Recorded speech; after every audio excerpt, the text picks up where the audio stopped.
De manière tout à fait étonnante, nous sommes en train de participer à une nouvelle origine de la vie. Mais pas une origine de la vie individuelle, des cellules vivantes ou des organismes vivants.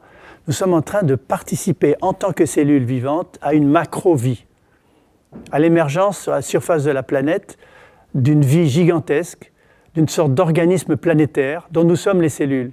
Les milliards d'êtres humains deviennent les cellules d'un organisme qui commence à vivre, en quelque sorte, à avoir un métabolisme, un échange énergétique, un échange de matériaux, un peu comme notre corps, qui échange des matériaux en permanence avec l'extérieur et qui vit par son métabolisme interne. Donc ce macro-organisme pose des questions fondamentales, philosophiques, politiques, institutionnelles, économiques. Comment allons-nous faire en sorte que cet organisme planétaire que nous construisons de l'intérieur, sans règles précises, soit quelque chose, soit en symbiose avec nous, soit utile au développement de l'humanité et non pas une sorte de Frankenmonde ou de Big Brother qui passe son temps à se retourner contre nous dans son propre intérêt.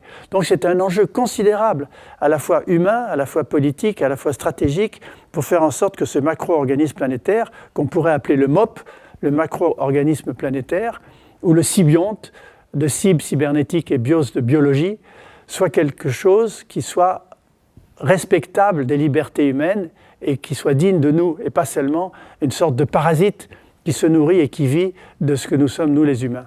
Donc il faut pour ça des règles. Les règles politiques, les règles économiques, les règles même peut-être spirituelles, seules ne suffisent plus. Il nous faut aussi des valeurs pour construire ce monde de demain. Des valeurs de fraternité, des valeurs de partage, des valeurs de solidarité, des valeurs d'empathie, savoir se mettre à la place des autres pour les comprendre et pour pouvoir mieux comprendre leurs sentiments et leurs émotions. L'altruisme, toutes ces valeurs, le respect de la diversité, le respect des autres, sont absolument essentielles pour éviter que ce macro-organisme planétaire qui se dessine aujourd'hui ne se retourne un jour contre nous.